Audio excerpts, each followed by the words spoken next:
Alright, we got JumboJack versus AUSMO. AUSMO is a really strong villager player. He's been getting so much better, man. I think you guys can probably agree on that. AUSMO has gotten a lot better, and he used to have a few other tags. Frizzy, I think he used to go by Spectator. So, been through a bit of a name crisis, but not a main crisis. He's stuck with this character for a while, and his villager is so much fun to watch. Ooh, someone dropping a microphone. Steven, get on that, man. That being said, I don't know if Frizzy knows how to fight this character.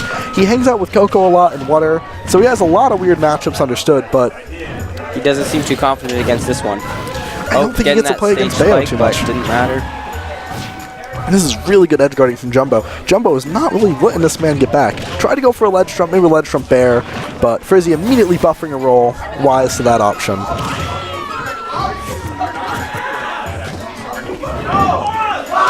Ooh. Bayonetta again, the combo, and that was gets super the slick from JumboJack there. AUSMO's SDI not looking too terribly crisp, but that honestly in that situation he didn't have much he could do. He was really close to the top, taking good amount of damage. He really only had to get like 2 hits to connect with him, and he was done. Oh, I don't like that risky axe there. No. I guess in this spot he's looking for any way to close out the stock on Bayo, but still don't necessarily agree with it. Oh, this could be okay. That was good SDI. You don't want to get caught by the triple forward airs. A forward air string taking you into the blast zone is almost as depressing as getting up aired at 46 and losing a stock. Going to Jumbo. It's so frustrating when your opponent leans over to you after the match and is like, all right, man, you really want to like hold this way to not die. And man, that's upsetting. I don't know if it's being nice or if it's like gloating. Hey, it's a little. I think it's a little bit of A and B, you know. Yeah. A little bit of I'm trying to help you because you died really early. And it's also, but I'm also trying to rub it in your face that you don't know how to fight me, and that's unfortunate. But we're going to game 2, and Battlefield is. It's a common counter pick. It's common to go here because really high ceiling. You associate high ceiling with living longer gets a character that kills you off the top. That being said, if she can catch you on that top platform, you are dying just as early, and something you gotta keep in mind. Also, it's going to be harder to kill Bayo on the stage, too, as she's going to recover from pretty much anything. Oh, Bayonetta getting high damage. Really strong. Okay. Almost getting that. That could have been it. And Jumbo's doing a pretty cool, I don't really know if it's a glitch. It's necessarily it's more of a feature, right? So, normal characters in this game, aside from the ones that have multiple double jumps, have a ground jump and a double jump. If Bayonetta consumes her double jump while up being within a pretty close window, instead of losing her double jump, she keeps it so she can do something like that and jump into an aerial after that long string of up Bs. So even after all those recovery moves, she has another jump she can use, which is pretty wild. And you can see Jumbo using some really good use of that and putting him in some scary spots. So right now we see him trying to space Bayo out, just trying to build some damage up while keeping this Bayonetta away from him. So you can feel like voids and stuff like that. But lots of damage on Villager. Yeah, that's a scary thing. JumboJack's just waiting for the perfect opportunity to strike. Yep, he's looking for any kind of opening he can find to get like a back air, probably not a smash attack so much as a witch time read, back air read, or maybe an up B read. All 3 of those are going to be the killing blow, so to speak. Oh, a down tilt to up air would be good here too, but I don't know if I haven't seen him do that yet, so he might not know that one. But you can around, actually it might be too late now, but around like 120, 130, you can get a down tilt up air, and that is a true combo that kills. Yeah. But unfortunately, it looks like he might be a little out of range. Frizzy doing a great job just staying alive. Just staying away and staying alive.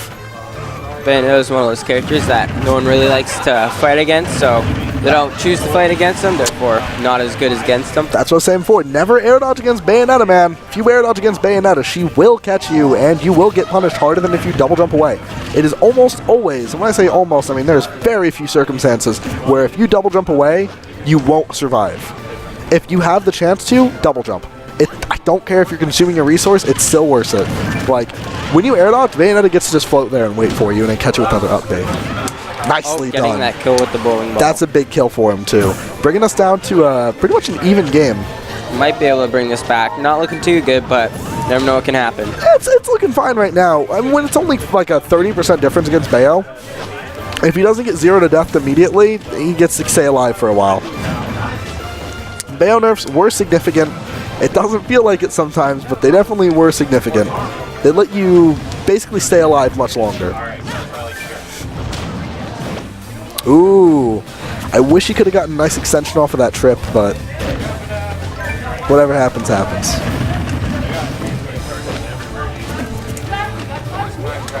Oh, I like that patience on ledge. Not a big fan rolling back to cover options on ledge. I think you're better off just running and doing whatever you're going to do.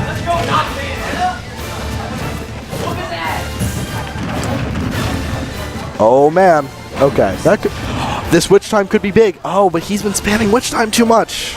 So witch time has a cooldown regardless of whether or not you land it. It resets when you die, and it resets after X amount of seconds, right? And that time before it fully resets increases every time you use it. So as of right now, a normal witch time would be like, I don't know, freeze you in place for 3 seconds or something. Current witch time is freezing you in place for maybe a second at best. So that's definitely something to keep in mind too. We're going to go to game 3.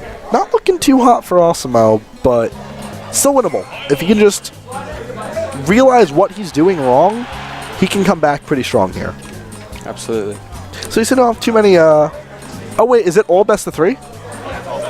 Okay, so we do have one more set for him, so we can still stay in here. So you're from Canada, I believe, right? First of all, welcome to the States. I don't know if anyone actually formally welcomed you here, but hopefully you enjoyed the venue and think it's pretty cool. Yeah, it's awesome.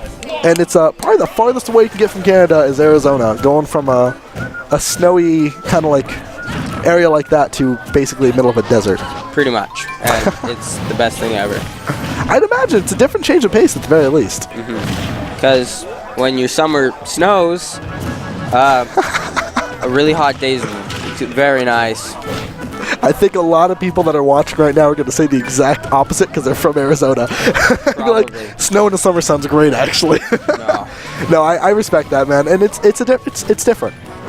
When you're used to the cold, you want the heat. When you're used to the heat, you want the cold, you know? Yep. So this game's looking pretty solid so far. Pretty even game. 20% is nothing. Bayonetta not getting too much early combo. Oh, this could be bad. This could be so bad.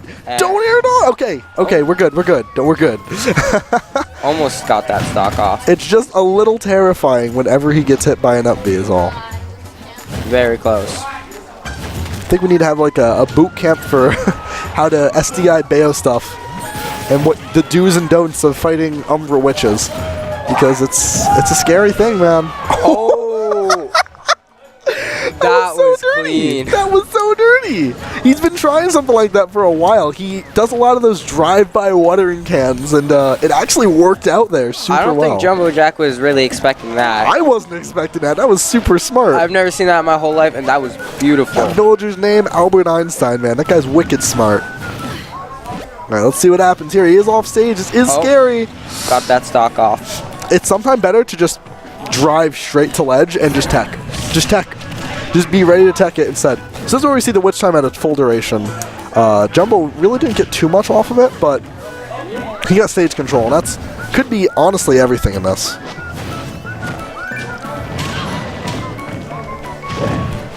Oh, this could be really big. What was that? That was not what he wanted, I can tell you that much. But we take those. He got some damage, and it won't change too much. Villager not giving out too much damage, but taking quite a bit. Yeah, unfortunately, he's fallen behind a bit in damage here. I'm not sure, really, if a comeback in this set is feasible. I feel like he doesn't know what to do. So even if JumboJack isn't playing properly, it still doesn't matter. Like, if he doesn't start SDIing, like, that was good. If you don't mind, is he about to do it again? My man was about to run into the sapling again. I love it. Not looking too good for AUSMO right now. It's true, but it is doable. This is still doable now. I was going to say, overall in the set, if he doesn't win this game, the momentum is going to be just like, it's going to be hard. Yeah. I wouldn't say irreversible, but it's going to be really hard to pull something out of JumboJack if JumboJack is coming off of 3 straight wins in a row. Plus, your 3 straight wins off of a row boosts your confidence, makes the other guy feel bad, doesn't want to play as hard. Exactly. It becomes really hard to shift that momentum back into your favor. And you're going to be looking at basically whoever wins the next game deciding it if JumboJack wins this game. So it's going to be scary, man. No matter how you look at it, this is an important match. Both at fairly high percents. It's true. AUSMO's been doing a good job of just not dying. As lame and odd advice as that is, don't die is so important here. And that was so big. This is what AUSMO needs. That kill is going to set the rest of the, honestly, the rest of the stream up. Or the rest of the setup. AUSMO can recover now that he's gotten at least 1 game under his belt. If he let JumboJack take 3 in a row, that would have been it. Like, I would have called it there. Yeah. But saying, no, that's not what you do when he wins once. Oh, well. I feel like he would have been done better if he kept as Bayonetta. I would agree. I mean, maybe there's something I don't know here. His Diddy's good. I mean, Jumbo's Diddy is actually fantastic, but I don't know. I'm never a fan of swapping a character just because you lost 1 match with him, especially if you win the prior 2. But, you know. That's the thing, like, some people when they play Yoshi, when they lose one, they pocket Cloud, then get wrecked because they don't play Cloud enough.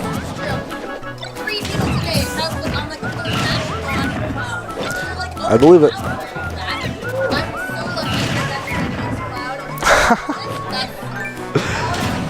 I will be honest with you here. Cloud Yoshi specifically, as you guys were saying, is a rough matchup for Yoshi. It's not easy. So being confident in it probably helps out a lot if you're the Yoshi. Ooh, these banana shenanigans, man. I love them. Taking heavy amount of damage, but still doable. It's not too bad. The thing you have to be really afraid of in this matchup is, unlike Bayo, you're not at risk at 40. You're not at risk at 50. You're at risk at like 100, 120. That's when banana and down tilt start going into kill confirms. If I was Villager, next time this monkey pulls out a banana, I want to grab it and put it in my pocket. Prevent the monkey from being able to use any more bananas. Which would be very handy. Yep. That being said, I don't know if AUSMO knows the way banana works with Villager. Basically, if banana's in your pocket, right, Diddy Kong cannot use it. An item will expire from your pocket after 30 seconds of no use. Which is quite handy. It is. It's 30 seconds without banana. If you pull out banana at all during those 30 seconds and put it back, it resets. Another 30 seconds. Which is one less thing to worry about. Basically, you get to remove items from the game from Diddy Kong if you just take his banana. Which is very helpful. More than helpful, man. Because that banana sets up almost all of his kill confirms. That banana is crucial, a scary thing. They've nerfed it from 3. They've nerfed it from 2. Now we have 1 banana, and it's still just as good. Like, banana's actually a pretty fantastic way to end games. But if AUSMO isn't going to grab it, he might have something else on his mind, but I honestly don't know what it is.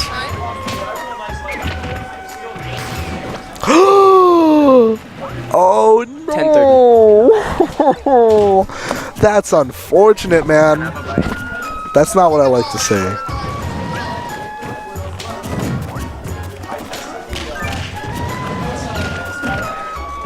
Ooh.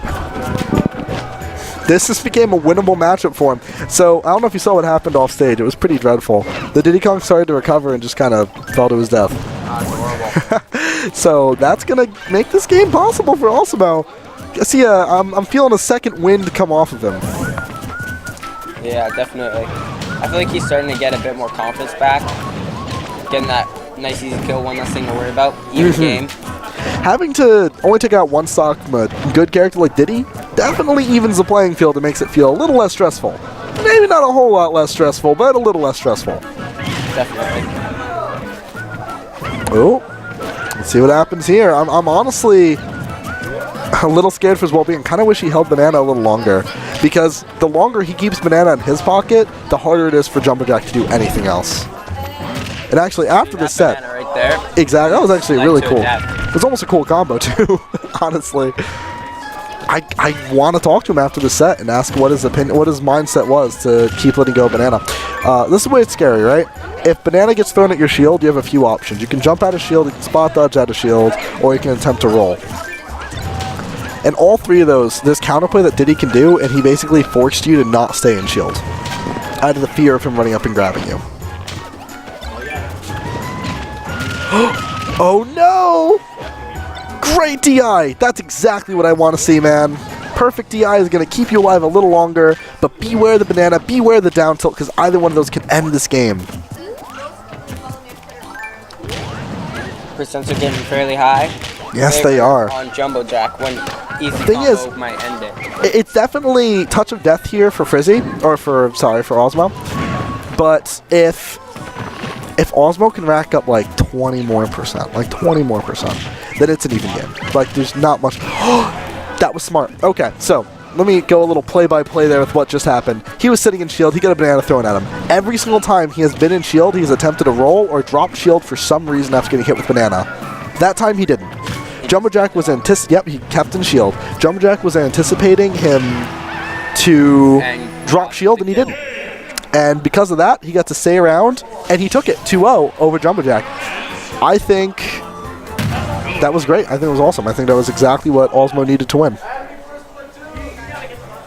All right, man. With that, that is grand finals of amateur bracket. I'm going to sign off. I'll let you and your sister do your little sign-off spiel, because it looks like you guys have Twitters and all that. Yeah.